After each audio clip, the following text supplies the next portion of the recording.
انسان کو دکھ بھی آتے ہیں، بیماریاں بھی آتی ہیں، اپنوں بیگانوں کی طرف سے اس کو تلخیوں کا بھی سامنا کرنا پڑتا ہے۔ تو اس موقع پر آپ کی زبان کوئی ایسا جملہ نہ کہے جو اللہ کی ناراضگی کا سبب ہو۔ غم تو پہنچتا ہے اور غم سے انسان متاثر بھی ہوتا ہے۔ یہ تو نہیں ہے کہ ایک تکلیف پہنچے۔ غالب نے کہا تھا روئیں گے ہم ہزار بار کوئی ہمیں ستائے کیوں۔ تو جب سینے میں دل ہے تو کوئی دکھ دے گا تو دکھی ہوگا، دل بے چین ہوگا۔ تو فرمایا کہ جب تکلیف پہنچے تو مدد کس سے طلب کرو؟ صبر سے، کہ اللہ مجھے توفیق صبر دے۔ روایت ہے کہ سلمان رضی اللہ تعالی عنہ حاضر ہوئے اور ان کے چہرے کے اوپر کوئی ایسے آثار تھے کہ جس طرح بہت بڑی پریشانی ہو۔ تو ان کو کہا کہ تمہارا جو دکھ ہے وہ اس کو کہو جو دکھ کا مداوع کر سکتا ہے، غم اسے کہو جو غم خار ہو، جو غم خار ہی نہ ہو اسے غم کہنے کا فائدہ۔ بعض اوقات لوگ خام خواہ بے چین ہوتے کہ میں کوئی پوچھے تمہیں کیا ہے، چہرے کے اوپر جو ہے وہ خشونت سجائے، چہرے کے اوپر جو ہے وہ اداسی سجائے۔ آپ کو صدمہ پہنچے تو بعض اوقات ٹھیک ہے، انسان بے بس ہو جاتا ہے، اس کے چہرے بشرے سے اس کا ظہور بھی ہوتا ہے، لیکن کچھ ایسی چیزیں جو چھپائی جا سکتی ہیں اس کو چھپائیں۔ ہنس کے پی جا تلخی ایام کو ناصر، غم کے سہنے میں بھی قدرت نے مزہ رکھا ہے۔ غم برداشت کریں، اندر اتارو اس کا اجر رکھا گیا ہے، اس کا صلہ بتایا گیا۔ تو ہر چھوٹی چھوٹی بات کو لوگوں سے شیئر کرنا یہ نہیں ٹھیک ہے۔ کبھی آپ کوئی ایسی بات ہو آپ کر بھی سکتے ہیں، لیکن ہر وقت جو ہے وہ اکتائے ہوئے رہنا اور میں پریشان ہوں، میں پریشان ہوں، میں دکھی ہوں، میں دکھی ہوں، تو کیا وہ دکھ ختم ہو جائے گا؟ لوگ مہندی سجائیں گے تیرے لہو سے، لوگ مہندی سجائیں گے تیرے لہو سے، زخم دل کے نہ دکھاؤ کسی کو۔ لوگ تو اس سے طرح مذاق بھی اڑائیں گے، اور جب تم ہنستے ہو تو زمانہ تمہارے ساتھ ہنستا ہے، اور جب تم روتے ہو تو زمانہ تمہارے ساتھ نہیں روتا۔ اس لیے یہ آنسو بڑے قیمتی ہیں، وہی بہاؤ جہاں شان کریمی موتی سمجھ کے چن لے۔ یوں ضائع نہ کرو، یوں ان کو برباد نہ کرو، لوگوں کے سامنے رسوا نہ کرو اپنے آپ کو۔ تو صبر کے دامن کو تھامو، ایک تو تلقین یہ کی گئی، اور دوسرا کہا والصلاۃ، اور نماز کے ساتھ اللہ سے مدد طلب کرو۔ حضور علیہ السلام جب بھی کسی مشکل میں مبتلا ہوتے تو حضور نماز کے لیے کھڑے ہو جاتے، اور میں نے خود کئی مرتبہ تجربہ کیا ہے، جب کوئی تکلیف پیدا ہو تو آپ نماز پہ کھڑے ہو جائیں، تکلیف میں تخفیف پیدا ہو جاتی۔ اور بدر سے سخت دن کیا ہو سکتا تھا جب کافر پورے لاؤ لشکر کے ساتھ آ گئے، اور حضور کے لیے عریش ایک چھپر بنا دیا گیا، اور آقا کہیں وہاں مصلی بچھائے ہیں اور رب کے حضور کھڑے ہیں۔ مشکل کے وقت جب کوئی سبب نہ رہے تو اس کے حضور آ جاؤ، وہ تمہاری ضرورتوں کا کفیل ہے۔ وَإِنَّهَا لَكَبِيرَةٌ إِلَّا عَلَى الْخَاشِعِينَ، اور یہ بہت بھاری ہے نماز پڑھنا اور صبر کرنا، لیکن جو اللہ کا خوف سینے میں پالنے والے لوگ ہیں، رکھنے والے لوگ ہیں، ان کے لیے مشکل نہیں ہے۔ بچے کو صبح اٹھائیں آپ نماز کے لیے تو وہ اٹھتا ہی نہیں ہے، بار بار کہہ کے اس کو اٹھانا پڑتا ہے، اور اس نے سوات کی سیر کے لیے جانا ہو اور دوستوں کو ٹائم دیا ہو، تہجد کے وقت ہی تیار ہو کے بیٹھ جاتا ہے۔ اس کا مطلب ہے کہ اس کو نماز کا شوق نہیں ہے، اس کا شوق تھا، جس کا شوق تھا اس کے لیے اٹھنا بھاری نہ ہوا۔ میرے والد گرامی سے کسی نے کہا جی جاگ نہیں آتی، تو فرمانے لگے صبح منڈی جانا ہو تو جاگ آ جاتی ہے، کچہریوں میں تاریخ ہو تو یاد آ جاتی ہے۔ منڈی جانا یہ تمہاری بدنی ضرورت ہے، بچوں کے پالنے کے لیے، اپنی ضرورت کے لیے۔ کچہریوں میں جانا خوف ہے، نہ گیا تو میرے خلاف فیصلہ ہو سکتا ہے، تو تمہیں نہ امید ہے اللہ سے اور نہ اس کا خوف ہے، تو پھر کیسے جاگ آئے؟ اور کسی نے کہا کہ حضور نماز پڑھنا چاہتا ہوں، جاگ نہیں آتی۔ اللہ اکبر، کہنے لگے ارادہ اگر پکا ہو تو نیند نہیں آتی، بار بار اٹھ کے ٹائم دیکھتے ہیں وقت تو نہ گزر جائے۔ اللہ اکبر۔ تو فرمایا یہ بھاری ہے لیکن خاشعین کے لیے بھاری نہیں ہے، خشیت خدا سینے میں نہیں ہے، اللہ کا خوف سینے میں نہیں ہے، تو واقعی صبح کا اٹھنا بہت زیادہ بھاری ہے، بہت زیادہ مشکل ہے، لیکن جو خشیت والے ہیں ان کے لیے مشکل نہیں ہے۔ یہ مان لیا کہ صبح کا اٹھنا، سحری کا اٹھنا نفس پہ شاک ہے، لیکن اگر کسی کی زندگی کی لذت اس میں رکھ دی گئی ہو، اللہ اکبر، تو پھر اس کے لیے مشکل تو نہیں ہوگا۔ راہ خدا میں تکلیف اٹھانا مشکل صحیح، لیکن زندگی کا سرور اس میں رکھ دیا گیا۔ وہ مزہ دیا تڑپ نے میری آرزو ہے یا رب، میرے دونوں پہلوؤں میں حمزہ کا ایمان لانا کوئی معمولی واقعہ نہیں تھا۔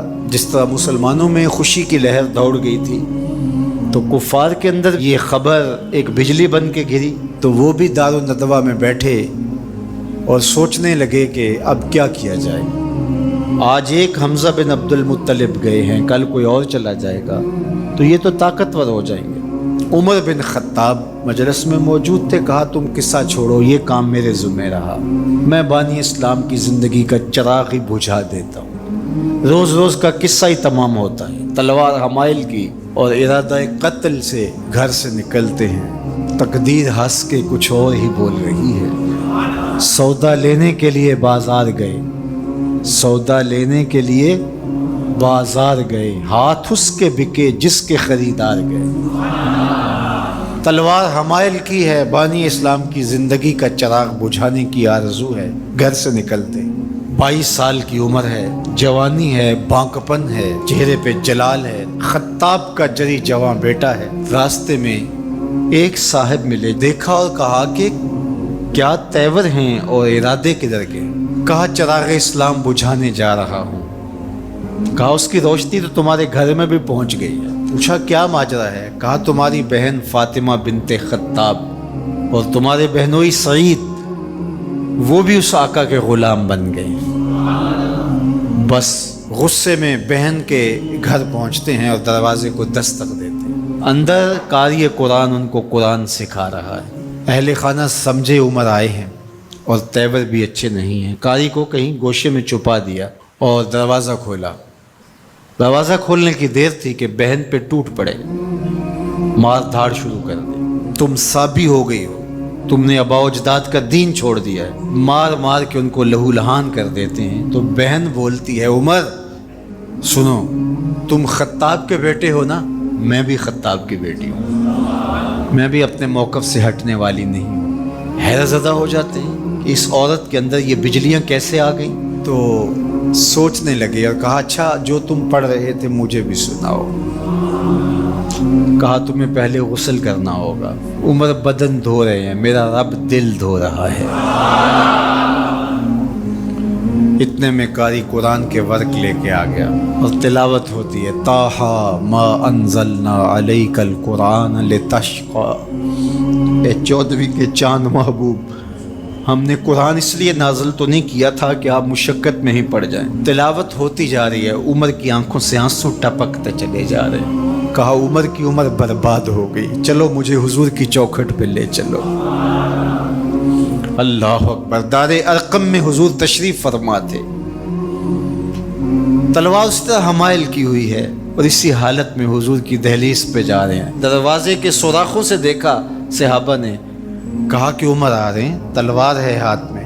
تو حضرت امیر حمزہ نے کہا گھبرانے کی ضرورت نہیں ہے، اگر ارادہ خیر سے آ رہے ہیں استقبال کریں گے، خوش آمدید کریں گے، بٹھائیں گے، عزت دیں گے، اور اگر ارادہ اچھا نہیں ہے تو اسی کی تلوار سے اس کا سر کاٹیں گے۔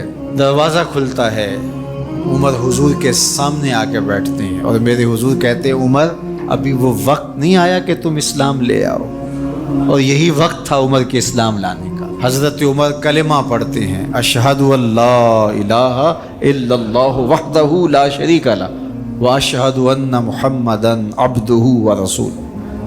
جو ہی عمر کی زبان سے کلمے کی صدا سنتے ہیں صحابہ، اتنے زور سے اللہ اکبر بے ساختگی میں کہتے ہیں مکے کی گلیاں گونج اٹھتی ہیں۔ اللہ اکبر۔ اب ایمان لانے کے بعد جناب عمر حضور سے پوچھتے ہیں کہ حضور ہم حق پہ نہیں ہیں؟ فرمایا ہم حق پہ ہیں، اللہ کا دین سچا نہیں ہے؟ کہا اللہ کا دین سچا ہے۔ کہا کہ آپ اللہ کے سچے رسول ہیں؟ فرمایا ہاں میں اللہ کا سچا رسول ہوں۔ تو کہا پھر ہم چھپ کے نمازیں کیوں پڑھیں، ہمیں صحن حرم میں جانا ہوگا۔ مسلمانوں کی 2 صفیں بنتی ہیں، 20-20 افراد کی، ایک صف کی قیادت حضرت عمر کرتے ہیں، ایک صف کے آگے حضرت امیر حمزہ چلتے ہیں، درمیان میں میرے حضور ہیں، اور صحن حرم میں پہنچ کے رب کی نماز ادا کی جاتی ہے۔ حضرت عبداللہ ابن مسعود رضی اللہ تعالیٰ عنہ فرماتے ہیں عمر کا اسلام لانا مسلمانوں کے لیے عزت کا سبب بنا۔